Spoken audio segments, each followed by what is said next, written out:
ایک نجس ہوتا ہے. تو میں اپنی چادر نہ دے دوں, آپ اپنی لے لے, کافر کی بیٹی ہے.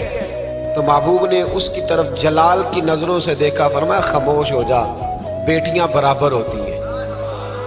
اللہ کے رسول 7 اینٹیں اٹھا کے لا رہے ہیں, 7 اینٹیں. چودھری صاحب آپ روز آ کے کہہ دیتے قاری صاحب مسجد کی صفائی نہیں ہوئی, تو نہیں کر سکتا مسجد کی صفائی؟ کیا سمجھتا ہے تو اپنے آپ؟ صدر بننے کا کیا مطلب ہوتا ہے کہ بندہ روپ ڈالنے لگے؟ دنیا میں جو سب سے زیادہ عزت والا اور بڑا ہوتا ہے وہ وہی ہوتا ہے جو اللہ کے گھر میں جھاڑو دیا کرتا ہے. کیا لوگوں نے معیار بنا لیا ہے؟ یہ معیار ہے. جو قوم کا بڑا ہوتا ہے وہ قوم کا خادم ہوتا ہے.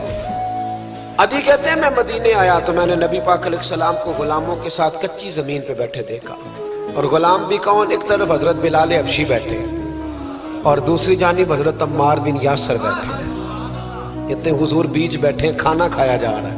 اور حیران میں اس وقت ہوا جب اسی پلیٹ سے نبی پاک بھی کھا رہے ہیں اور بلال حبشی بھی کھا رہے ہیں ساتھ بیٹھ کے حضور نے. عدی کہتے ہیں میرے دل پہ چوٹ لگی. میں نے کہا نہیں یار, یہ بادشاہ نہیں, یہ بادشاہ جو اس طرح غریبوں کے بیچ بیٹھ کے روٹی کھائے. ہمارے تو بادشاہ غریبوں کے حق میں تقریر کرتے ہیں نا. ویسے ان سے پوچھو کہ اس گاؤں سے ڈنگے کا کرایہ کتنا ہے, اور پھر ڈنگے سے لالے موسے کا کتنا ہے, ان کو کوئی پتہ نہیں. ان چودھریوں کو بچوں کو کھڑے کر کے پوچھو کبھی چنے کی دال کا بھاؤ کیا ہے, کبھی آندھی ہو تو بتاؤ گے نا. ان کو کیا پتا, ان کے گھر میں تو آ جاتی, اللہ جانے کہاں سے آتی ہے, ہم بدگمانی نہیں کرتے.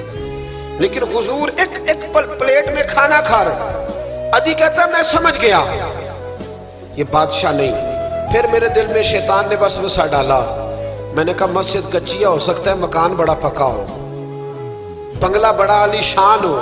حضور کی عادت مبارکہ تھی جب کوئی مہمان آتا تھا تو یا مسجد میں اصحاب صفہ کے ساتھ رکھتے تھے یا کسی صحابی کو دے دیتے تھے, وہ اپنے گھر لے جاتے تھے. عدی کہتے ہیں میں نے جب سلام کلام کیا نا, دل میں خیال تھا کہ گھر بڑا عالی شان ہوگا. تو محبوب فرمانے لگے میرے دل میں خیال ہے. دیکھیے میرے نبی کو اللہ نے کتنا علم غیب عطا فرمایا ہے. کہتے ہیں میرے دل میں خیال ہے. مصطفیٰ کریم فرمانے لگے یار تو یہاں نہ بیٹھ, چل میں تجھے گھر لے چلتا ہوں.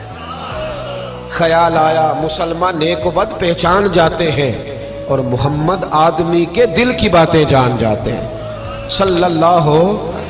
میں بریلی شریف میں تھا, اعلیٰ حضرت کے بھائی مولانا حسن رضا خان صاحب رحمۃ اللہ علیہ, ان کے پوتے تھے شیخ الحدیث مولانا تحسین رضا خان صاحب, بڑے اچھے شاعر تھے اور نعت کی صنف سے بڑے آگاہ تھے. بڑا عمدہ مطلع کہتے تھے, مزہ آ جاتا تھا. تھوڑی سی مجھے بھی دلچسپی رہی شاعری سے تو میں بڑا خوش ہوتا تھا. ایک دن میں نے ان سے کہا کہ حضرت جی کو تازہ قطع کہیں, تازہ ہونا چاہیے.